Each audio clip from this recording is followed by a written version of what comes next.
اللہ الرحمن الرحیم۔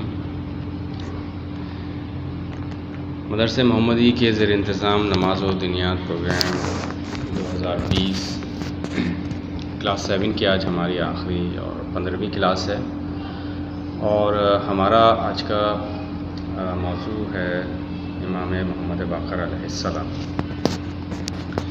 اس سے پہلے کہ ہم آپ کے سامنے آج کے موضوع پہ گفتگو کریں، ہم اپنے پچھلی کلاس کے موضوع یعنی کہ فضول خرچی اور کنجوسی کے عنوان سے جب میں آپ کے سامنے بیان کیا تھا، اس پہ ایک مختصراً جائزہ لیتے ہیں۔ ہم نے آپ کے سامنے بیان کیا تھا کہ فضول خرچی جو ہے وہ یا کنجوسی جو ہے وہ کس جو ہے وہ عنوان کے تحت یا کس معنوں میں اس کو کہا جاتا ہے۔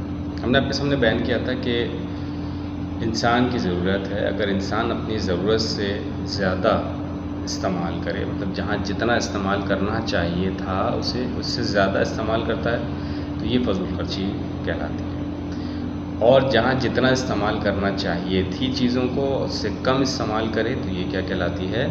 کنجوسی کہلاتی ہے۔ اور ہم نے آپ کے سامنے بیان کیا تھا کہ قرآن میں بھی اس کے لیے ان دونوں چیزوں کے لیے مذمت آئی ہے، اور ایک جگہ تو قرآن مجید میں ارشاد باری تعالیٰ ہے کہ فضول خرچ جو ہے وہ شیطان کا بھائی ہے۔ لہٰذا ہم نے آپ کے سامنے کچھ معاشرتی جو کچھ برائیاں تھیں فضول خرچی سے متعلق وہ آپ کے سامنے بیان کی تھی۔ باقی ہم نے یہ بھی بیان کیا تھا کہ اس کے علاوہ بہت ساری اور بھی برائیاں ہیں معاشرے کے اندر، اگر ہم اس کو گننا چاہیں تو ہمیں پتہ لگے گا کہ ہم جو ہیں وہ معاشرتی طور پہ کتنے فضول خرچ ہو گئے۔ اس کے بعد ہم نے آپ کے سامنے بیان کیا تھا کہ کنجوسی جو ہے یہ بھی ایک بری صفت ہے، اور خدا نے جو ہے کنجوسی کو بھی جو ہے منع کیا ہے، اور آپ کے سامنے جو ہے وہ رسول خدا صلی اللہ علیہ وسلم کا ایک قول بھی نقل کیا تھا کہ کنجوسی جہنم کا ایک درخت ہے، پس جو کنجوس ہے وہ اس کی ٹہنی کو پکڑ لیتا ہے جو اسے جہنم میں پہنچا دیتی ہے۔ تو لہٰذا ہمیں چاہیے کہ نہ تو ہم فضول خرچ بنیں اور نہ ہی جو ہے وہ کنجوسی کریں، بلکہ کون سا راستہ اختیار کریں؟ میانہ روی کا راستہ، یعنی جہاں جس چیز کی ضرورت ہے وہاں اس کو اتنا ٹائم دیں، ہر چیز کو میانہ روی کے ساتھ لے کے چلیں۔ اب ہم آتے ہیں اپنے آج کے ٹاپک یعنی کہ امام محمد باقر علیہ السلام۔ انما یرید اللہ لیذھب عنکم الرجس واہل البیت ویطہرکم تطہیرا، اللہم صلی علی محمد و محمد۔ بس ترجمہ کیا ہے آیت کا؟ آیت تطہیر کا، جیسے کہ ہم سب جانتے ہیں کہ بہت مشہور و معروف آیت ہے، اور بالخصوص ہمارے لیے تو اس سے جو ہے وہ آشنا ہی ہے اس آیت سے۔ ترجمہ کیا ہے؟ بس اللہ کا ارادہ یہ ہے کہ اہل بیت اللہ کا ارادہ یہ ہے اے اہل بیت کہ تم کو ہر برائی کو دور رکھے اور اس طرح پاک و پاکیزہ رکھے جس طرح پاک و پاکیزہ رکھنے کا حق ہے، یعنی کہ پروردگار عالم نے اہل بیت کے لیے تطہیر کی ان کی طہارت پہ جو ہے وہ ایک مہر ثبت کر مطلب مہر لگا دی کہ آپ جو ہیں وہ اس طریقے سے خدا نے آپ کو پاک و پاکیزہ کر دیا جس طرح پاک و پاکیزہ رکھنے کا حق ہے۔ کس کے حق؟ کوئی کیسا حق؟ یہ حق تعالیٰ ہے، سب سے کامل ترین حق ہے، اس نے کہہ دیا ہے کہ آپ کو خداوند عالم جو ہے پاک و پاکیزہ رکھے۔ آسمان امامت و ولایت کے 5ویں درجہ ستارے حضرت امام محمد باقر علیہ السلام کی جو ولادت ہے وہ 1 رجب کو ہوئی ہے، اور 57 یعنی کہ 57 ہجری کو مدینے میں آپ کی کیا ہوئی؟ ولادت ہوئی ہے۔ آپ کے والد ماجد جو ہیں وہ امام زین العابدین علیہ السلام ہیں، اور آپ کی جو والدہ ہیں وہ ان کا نام کیا ہے؟ فاطمہ بنت حسن، یعنی امام حسن علیہ السلام کی آپ کے جو والد ہیں وہ امام حسین علیہ السلام کے جو ہیں وہ بیٹے ہیں، یعنی امام زین العابدین علیہ السلام کے بیٹے ہیں، یعنی امام حسین کی نسل سے ہیں، اور آپ کی جو والدہ ہیں وہ امام حسن علیہ السلام کی بیٹی ہیں۔ تو اس طریقے سے جو ہے وہ کیا ہوا کہ آپ ماں کے عنوان سے بھی اور باپ کے دونوں کے عنوان سے علوی ہیں، یعنی امام علی علیہ السلام کی نسل سے ہیں۔ آپ کی کنیت جو ہے وہ ابو جعفر، یہاں مشہور آپ کو معلوم ہی ہے کہ امام جعفر صادق علیہ السلام آپ کے بیٹے ہیں، اور آپ کو امامت ملی امام جعفر صادق علیہ السلام کو، ہمارے چھٹے امام، اسی لیے آپ کو ابو جعفر بھی کہتے ہیں۔ اور آپ کے مشہور لقب جو ہیں وہ باقر العلوم النبیین، یعنی انبیاء کے علوم کو کھول کے بیان کرنے والا ہے۔ آپ کو معلوم ہے کہ جو احادیث شیعہ جتنی بھی روایات اور احادیث آئی ہیں شیعوں میں، وہ زیادہ تر دو امام سے بہت زیادہ ہیں۔ ایک امام ہے محمد باقر علیہ السلام، اور دوسرے جو ہے امام جعفر صادق علیہ السلام۔ ان دونوں سے جو شیعہ روایتیں ہیں وہ ان دونوں سے بہت زیادہ ہیں۔ بچپن میں جو ہے وہ امام محمد باقر علیہ السلام جو ہیں وہ کربلا میں موجود تھے۔ آپ بہت چھوٹے تھے، آپ نے کربلا کے دردناک مناظر کو، اس کی سختیوں کو آپ نے جو ہے بذات خود جو ہے اس کا تجربہ کیا ہے اور اپنی آنکھوں سے دیکھا ہے۔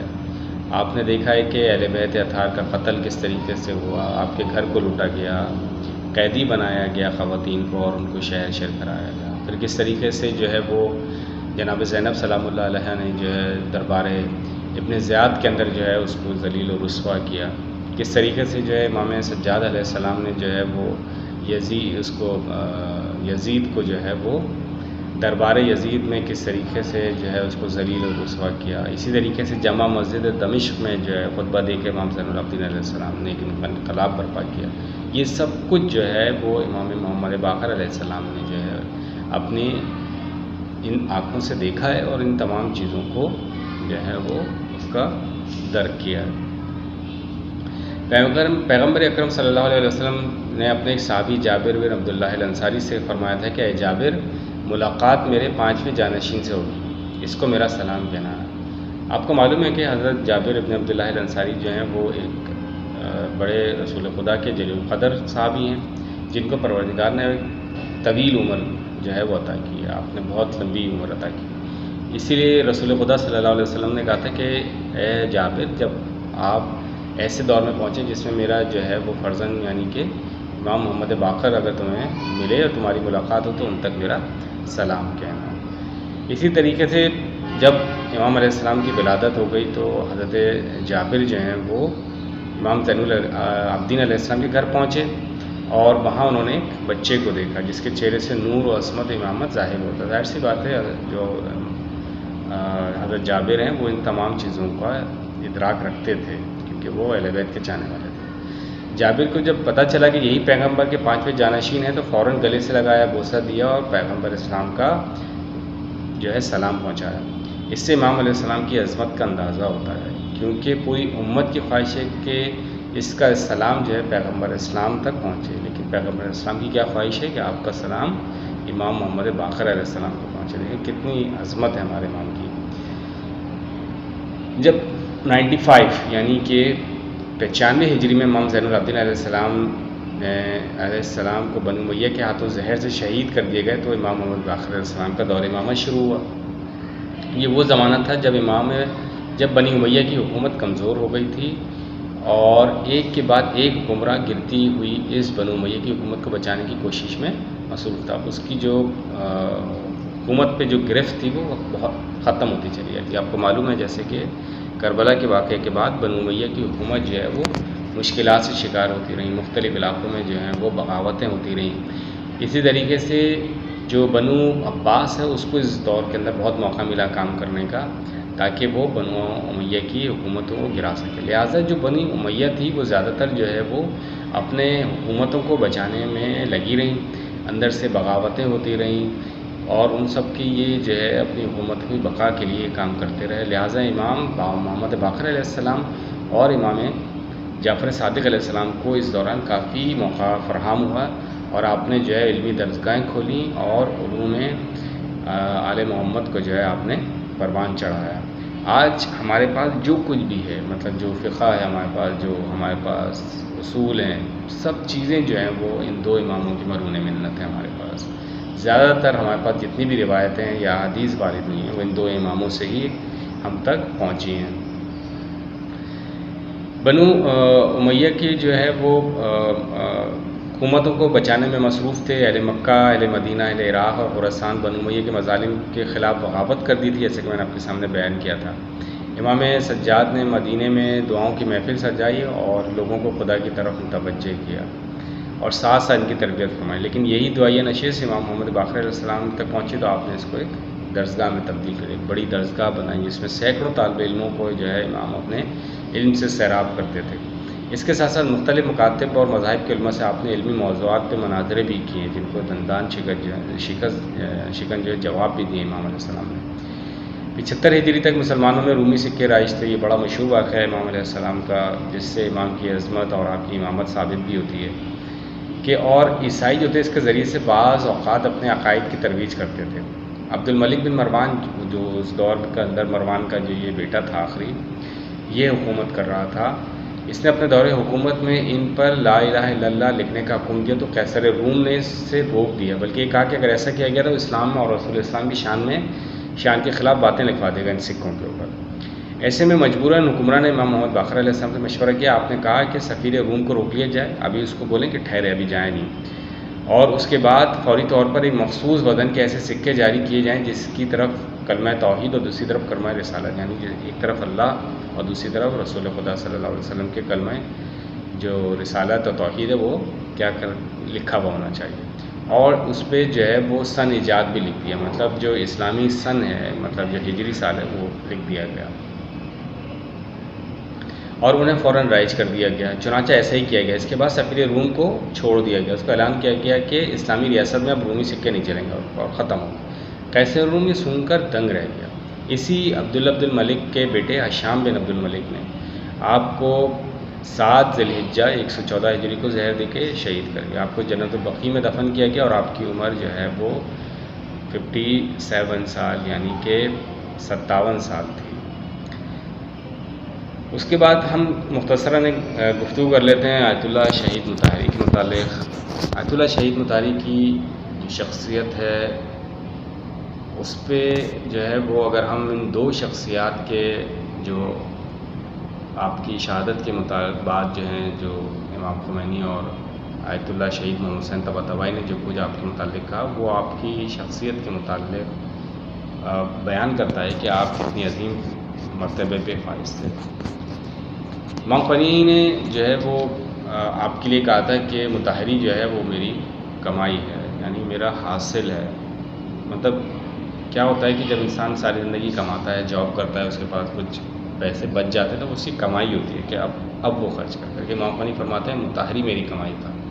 مطلب آپ کی عظمت دیکھیں کہ امام خمینی جو ہیں وہ اپنی کمائی کہتے ہیں شہید مطہری کو۔ اسی طریقے سے آیت اللہ محمد حسین طباطبائی نے بھی آپ کے متعلق بات کی ہے جو آپ کی شخصیت کو اجاگر کرتی ہے کہ آپ کس مرتبے پہ فائز تھے۔ آیت اللہ محمد حسین طباطبائی سے جب شہید مطہری کے متعلق سوال کیا گیا تو آپ نے فرمایا کہ جو لفظ میں شہید مطہری کے متعلق کہنا چاہ رہا ہوں وہ لفظ جو ہے وہ تعبیر اس کی اچھی، مطلب وہ لفظ اچھا نہیں ہے، لیکن ان کی شخصیت کو بیان کرنے کے لیے یہ لفظ جو بڑا موضوع بھی ہے لیکن اچھا نہیں ہے، لیکن بہرحال انہوں نے بیان کیا اس کو۔ انہوں نے کہا کہ جب مطہری میرے درس میں آتا تھا تو میری جو روح ہے وہ جھوم جاتی تھی، مطلب وہ خوشی کا اظہار بتا رہے ہیں کہ ان کی روح کس طریقے سے انداز سے جو ہے وہ شہید مطہری کے آنے پہ خوش ہوتی تھی۔ آپ کو معلوم ہے کہ آیت اللہ محمد حسین طباطبائی جو ہیں جنہوں نے تفسیر لکھی ہے قرآن کی اور اتنی جامع تفسیر لکھی ہے کہ اس کے ترجمہ کرنے کے لیے بھی جو ہے وہ علماء کی ضرورت ہے تاکہ اس کو مزید ترجمہ کیا جا سکے۔ انہوں نے اتنی دقیق انداز میں جو ہے اس کی تفسیر لکھی ہے قرآن کی، اور آپ ایک فلسفی بھی تھے، آپ جو ہیں وہ بہت عالم بھی تھے اور عارف بھی تھے۔ شہید مطہری نے جو ہے بڑے بڑے علماء سے جو ہے وہ دینی دروس آپ نے لیے ہیں، جس میں آیت اللہ بروجردی ہیں، امام خمینی ہیں، آیت اللہ محمد حسین طباطبائی ہیں، اور دوسرے علماء جس میں آیت اللہ آقا شیرازی ہیں۔ اس طریقے سے آپ نے جو ہے آیت اللہ سید محمد موقف داماد سے بھی آپ نے جو فقہ پڑھی۔ آپ نے جو ہے وہ جیسے ہی ایران انقلاب شروع ہوا آپ امام خمینی کے بہترین ساتھیوں میں سے تھے اور آپ نے سیاست میں حصہ لیا۔ آپ نے جو ہے وہ ایران کے اندر 2 جو یونیورسٹیز تھے اس میں جو ہے وہ آپ ایز اے لیکچرار جو ہے وہ لیکچر بھی دیتے تھے، جس میں تہران یونیورسٹی ہے، آپ کو معلوم ہے ایران کی بڑی اور مشہور یونیورسٹی ہے جس کے اندر آپ لیکچرز دیتے تھے۔ اور اسی طریقے سے امام خمینی نے شاہ کے خلاف تحریک شروع کی تو استاد مطہری جو ایک فعال کارکن کی حیثیت سے شریک ہوئے ہیں اس میں۔ جب امام خمینی کو ایران سے جلا وطن کیا گیا تو آپ کی ذمہ داری بڑھ گئی۔ اسی دوران آپ نے بھرپور خدمت کی اور ہر محاذ پہ اپنے علم سے فائدہ پہنچایا۔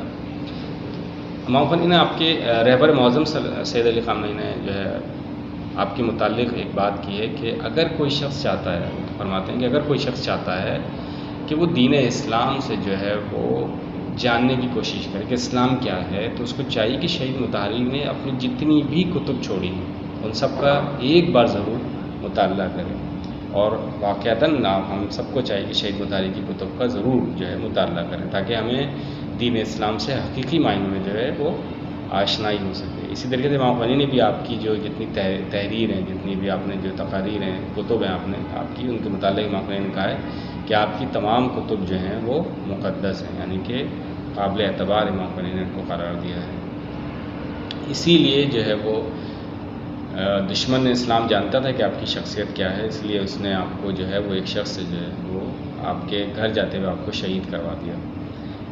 شہید مطہری جو ہے وہ خود تو شہید ہو گئے، لیکن آپ کے جو افکار تھے، جو آپ کی فکر تھی عین اسلامی تھی اور انقلابی تھی، اسی لیے وہ فکر جو ہے وہ کبھی ہمیشہ جو ہے وہ انقلابی نوجوانوں کے اندر ہمیشہ زندہ اور تابندہ رہے گی۔